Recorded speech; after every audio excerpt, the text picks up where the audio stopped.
El valor de la filosofía reside en su misma incertidumbre. El hombre que carece de filosofía va por la vida preso en los prejuicios derivados del sentido común, de las creencias habituales de su tiempo o de su nación y de las convicciones nacidas sin consentimiento de su razón. Bertrand Russell, Diccionario del Hombre Contemporáneo.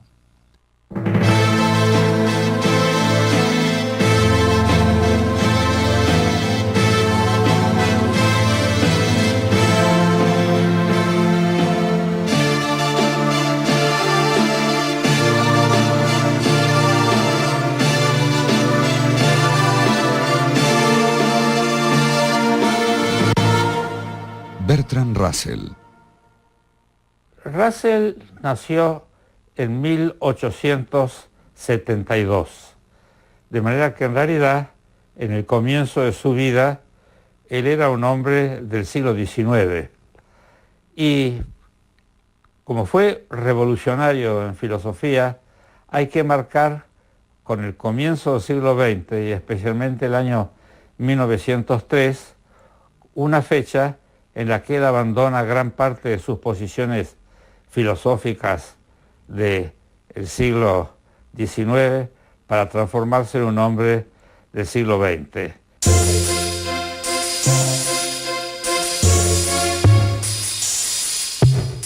De todos los filósofos británicos del siglo XX, Bertrand Arthur William Russell ha sido sin duda el más conocido e influyente.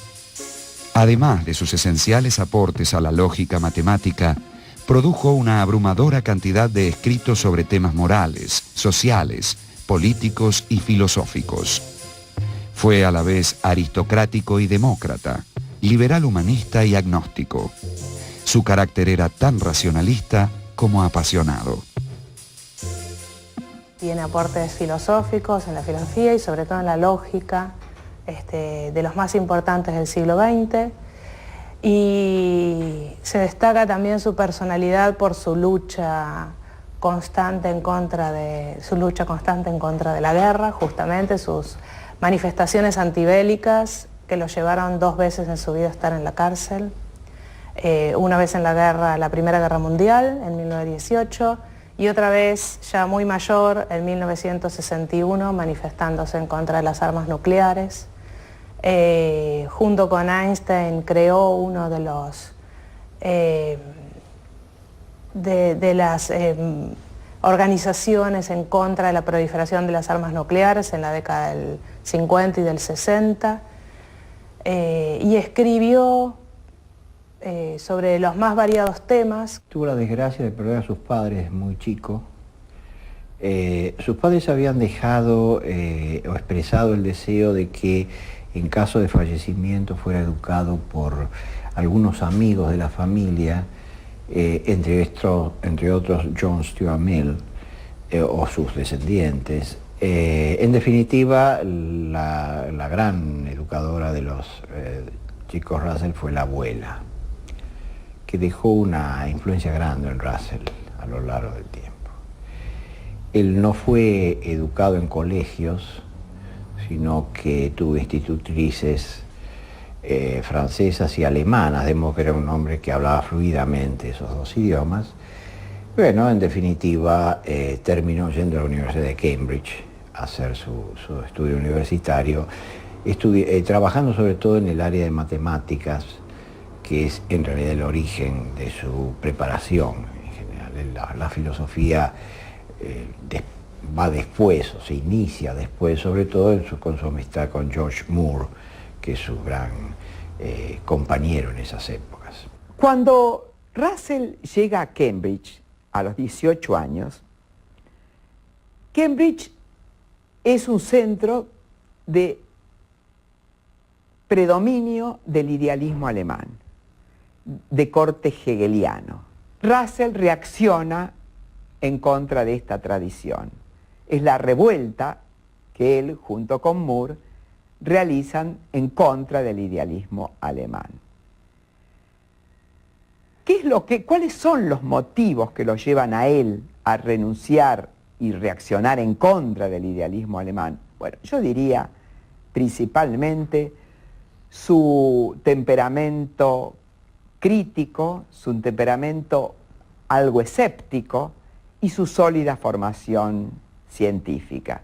No podían, con estos tres elementos, continuar adherido a posiciones del tipo idealista.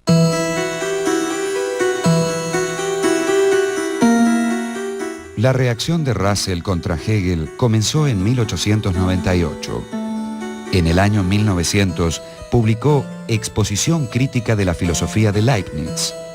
Afirmó allí que la metafísica occidental, basada en las categorías de sustancia y atributo, no era más que un reflejo, en cierto sentido implícito, de la estructura proposicional con su sujeto y su predicado. La idea es que la proposición, que el lenguaje refleja la realidad y que hay una similaridad de estructura entre el lenguaje y la realidad a la que el lenguaje refiere. Entonces, el análisis del lenguaje no es algo que se acaba en el análisis del lenguaje, sino que nos permite acceder a la realidad. Es una suerte de puerta de entrada o trampolín con el que lanzarse y descubrir la estructura de la realidad. Entonces la filosofía no es análisis del lenguaje. El análisis del lenguaje es una técnica para conocer la realidad. Porque en definitiva Russell lo que quiere es conocer la realidad. Lo que piensa que debe hacer la filosofía es conocer la realidad. Ahora, esta tesis de isomorfismo estructural tampoco hay que entenderla en el sentido que Russell estuviera pensando que el lenguaje coloquial, el lenguaje nuestro de todos los días, el lenguaje habitual, natural, corriente, no es este el lenguaje que es isomórfico con la realidad. Lo que él le piensa es que ese lenguaje, el lenguaje coloquial, que tiene una forma gramatical, una estructura gramatical, la que todos conocemos y la que nos enseñan en el colegio, no es esa la estructura que va a ser isomórfica con la estructura de la realidad, sino que el lenguaje coloquial requiere una reformulación, un análisis, para descubrir no la forma gramatical, sino la forma lógica, lo que él llama forma lógica del lenguaje.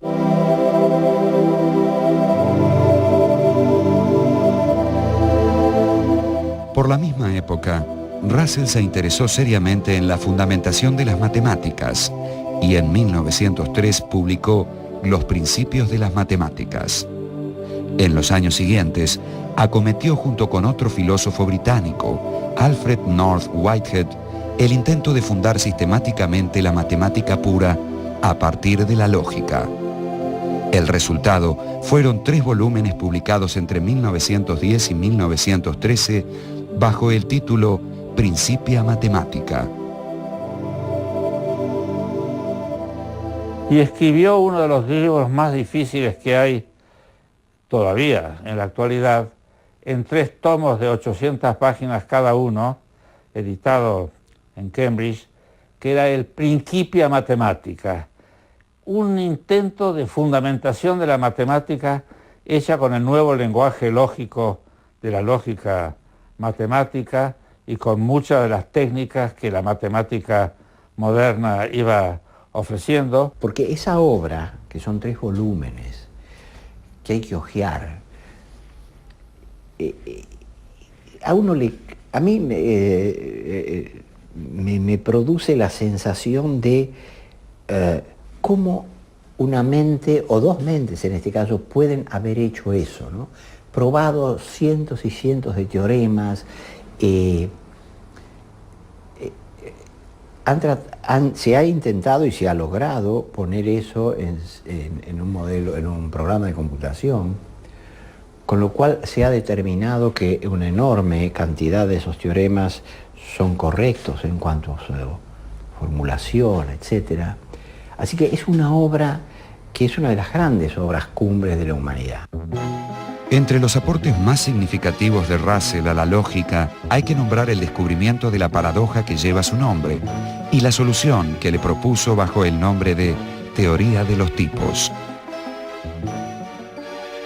Si uno no tiene cuidado en el desarrollo y fundamentación de la propia lógica, se pueden producir contradicciones nada menos que dentro de la lógica misma, que de alguna manera había que solucionar. Y una de las llamadas paradojas, y en realidad habría que llamar antinomias, contradicciones principales que se deben a Bertrand Russell, es la que se llama precisamente la antinomia de Russell. Entonces la paradoja de Russell, que justamente muestra una inconsistencia en la noción misma de conjunto o de clase, sin ningún agregado adicional, simplemente la misma idea de clase parece llevar a paradojas.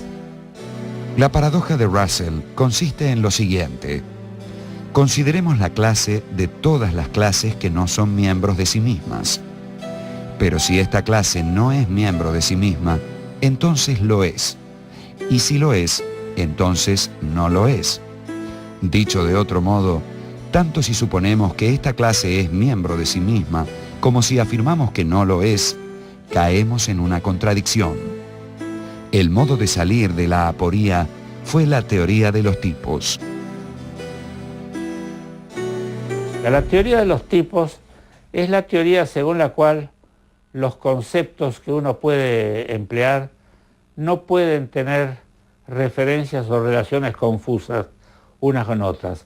Se van engendrando constructivamente en una jerarquía, la llamada jerarquía de los tipos, y una cosa es hablar de individuos, otra cosa es hablar de propiedades de individuos, otra cosa es hablar de propiedades de individuos. Por ejemplo, si yo le preguntara lo siguiente, ¿el número 8 es valiente? Desde el punto de vista gramatical es una buena pregunta. Estoy hablando del número 8 y pregunto si le puedo aplicar la propiedad de ser valiente. Pero eso desde el punto de vista lógico y de la teoría de los tipos está mal, porque el número 8 no es un individuo de los que componen básicamente el individuo. Ni cobarde ni valiente se pueden aplicar al número 8. No está bien construida la frase desde el punto de vista lógico, aunque gramaticalmente está bien porque tiene sujeto y predicado. Y acá viene, entre muchas ideas de Bertrand Russell, de que el discurso filosófico tradicional tiene constantemente violaciones de este tipo de naturaleza.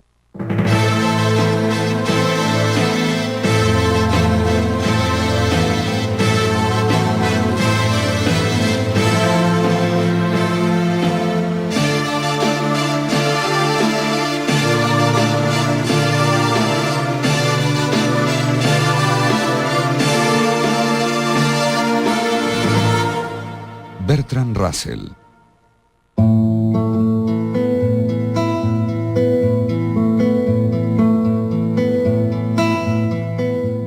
Russell propuso reformular el lenguaje coloquial para descubrir en él, a partir de la forma gramatical corriente, mediante el análisis, la estructura lógica y a partir de ahí, entonces poder acercarse a la estructura de la realidad. No es el análisis del lenguaje coloquial lo que le importa, sino el análisis del lenguaje que él llama lenguaje lógicamente perfecto, o lenguaje ideal, o lenguaje artificial, algunos han dicho. En los comienzos de Russell, cuando escribe los principios de las matemáticas, él está pensando que el lenguaje coloquial es un lenguaje que funciona como algo así como guía o como índice fidedigno de cómo es la realidad o cómo es la estructura lógica. Y esto lo sostiene al principio, pero después empieza a pensar, por consideraciones diversas, empieza a pensar que no, que el lenguaje coloquial no es un camino adecuado, ni es una guía, ni es un índice para acceder a la estructura lógica. Y entonces él piensa que, por el contrario, ahora ya más adelante, piensa que por el contrario, el lenguaje ordinario y la forma gramatical del lenguaje ordinario son más bien distorsionantes y son más bien desorientadores, y en ese sentido dice por ahí obstinarse en el análisis del lenguaje ordinario es uno de los mayores obstáculos para el progreso filosófico. Otro fundamental aporte de Russell fue la famosa teoría de las descripciones. Russell tiene varias publicaciones que son muy importantes. Una es On the Noting, sobre la denotación, que él publica en 1903-1905 en Maine. Es un artículo breve, donde él introduce ahí, o es el comienzo del desarrollo de una de sus doctrinas más importantes. El problema, a ver si lo puedo decir muy brevemente, es este. Si yo digo, el ejemplo de Russell, si yo digo el actual rey de Francia es calvo, todo el mundo entiende lo que estoy diciendo. Estoy diciendo que el actual rey de Francia tiene la propiedad de ser calvo.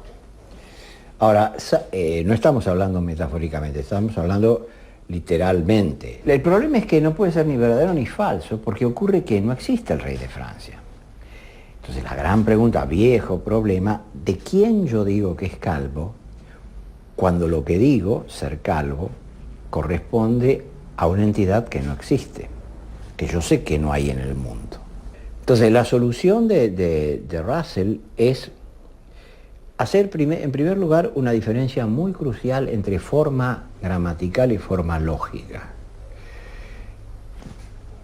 Yo me dejo guiar por la forma gramatical y me lleva a un error teórico cuando pienso que en el actual rey de Francia es calvo, yo estoy predicando la propiedad de ser calvo del actual rey de Francia. Esa es la forma gramatical, tengo una oración sujeto-predicado. Pero Russell dice, pero esta no es la forma lógica. La forma lógica es mucho más complicada, es un enunciado que tiene un cuantificador existencial. Yo en realidad lo que estoy diciendo ahí, y ahora viene su análisis, es que existe un rey de Francia y que existe un único rey de Francia y que ese rey de Francia es calvo. Esta es una conjunción que, como toda conjunción, con que uno de los conjuntos sea el falso, se falsifica toda la conjunción, luego el enunciado es falso. Entonces lo que muestra Russell es cómo este tipo de oraciones tienen plenamente significado a pesar de no referir a nada en el mundo, porque en el fondo esconden una afirmación de tipo existencial. Y así como podemos decir que, no sé, existen los caballos, es una oración verdadera, aunque no se haga referencia a ningún caballo en particular. Existe un rey de la Argentina que será una oración verdadera o falsa, dependiendo de si hay individuos que satisfacen la descripción que se da, o sea, cosas que pueden ocupar el lugar de X en esas descripciones. En los años previos a la Primera Guerra Mundial, Russell publicó varios libros como Los problemas de la filosofía y Nuestro conocimiento del mundo exterior. En estas obras fundó la corriente filosófica llamada empirismo lógico. Uno podía ver que en realidad muchas de las cosas de las que hablamos, como por ejemplo puede ser esta silla que está acá al lado mío, ¿qué es desde el punto de vista de mi pensamiento? Y bueno, es lo que yo veo en un momento determinado y lo que puedo volver a ver si lo hago más adelante. Por lo cual él decía que desde el punto de vista del conocimiento, un objeto es la serie de las percepciones o datos perceptuales o fenoménicos que uno puede tener de las cosas. Esas series tienen estructura lógica, tanto en la descripción de cómo son las percepciones con la cual la serie está formada, como también de las propiedades de semejanza o continuidad que pueden tener las partes de ese tipo de serie. Entonces, el análisis de Russell a lo que apunta es esta mesa o esta silla es una construcción lógica a partir de lo que él llama datos sensoriales, yo qué sé, las manchas que uno tiene en el campo visual cuando trata de describir fenomenológicamente lo que percibe. Esos datos sensoriales tienen entidad, no son meras sensaciones, tienen entidad, y entonces la mesa es una construcción es algo que hemos construido a partir de estos datos básicos, con más un aparataje lógico. Por ejemplo, la mesa es la clase del conjunto de perspectivas que se tienen actuales o posibles. La posición pacifista de Russell durante la Primera Guerra Mundial lo llevó a prisión. En la cárcel escribió su Introducción a la filosofía matemática.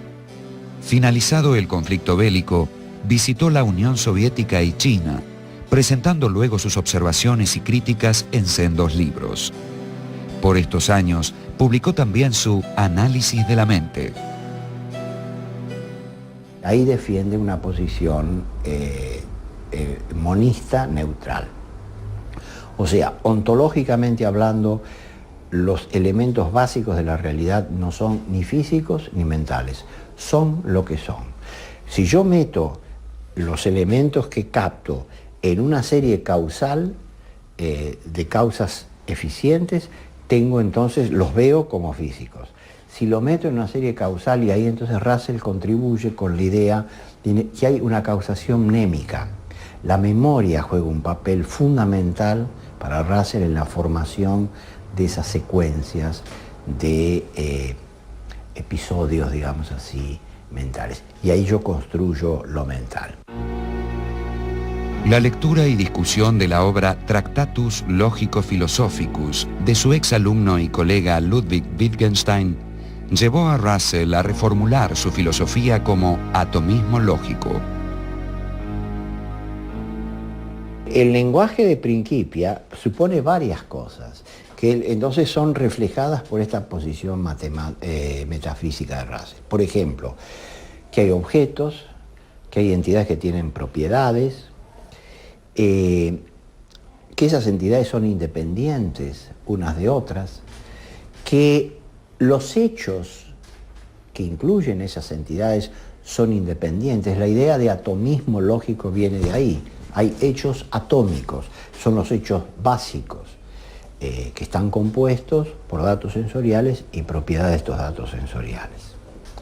Entonces, lo que hace el lenguaje es componer esto. Esto se compone a nivel lingüístico. Hasta el inicio de la Segunda Guerra Mundial, Russell publicó obras sobre muy diversos temas: análisis de la materia, fundamentos de filosofía, matrimonio y moral, y otros más. Estos títulos le generaron grandes adhesiones, pero también serias resistencias. En 1940, los tribunales de la ciudad de Nueva York prohibieron una serie de conferencias acusándolo de inmoralidad. Después de la Segunda Guerra Mundial, si bien publicó algunos títulos notables para la problemática filosófica y otros de divulgación científica, la mayoría de sus esfuerzos estuvieron enfocados en los problemas de la época y en especial en la carrera armamentista, en el peligro de un holocausto nuclear y en los crímenes de guerra. Convocó a intelectuales de todo el mundo para constituir lo que se llamó Tribunal Russell, que condenó los crímenes de las fuerzas militares estadounidenses contra la población civil en Vietnam.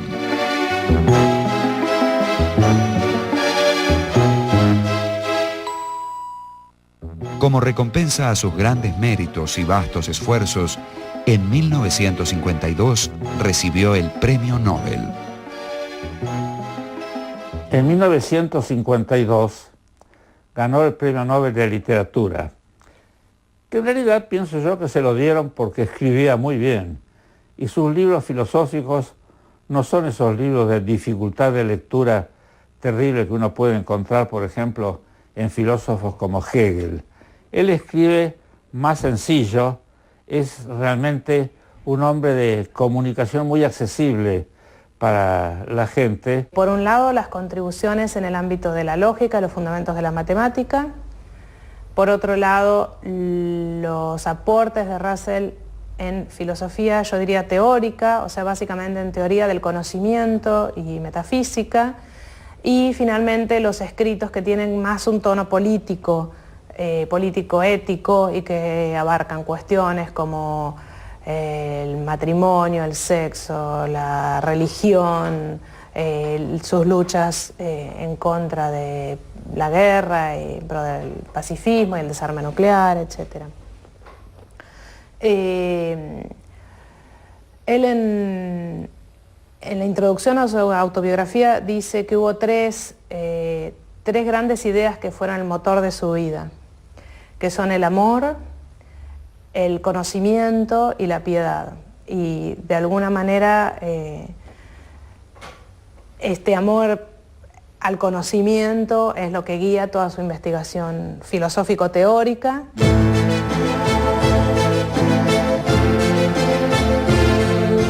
Bertrand Russell falleció en 1970 a consecuencia de una gripe.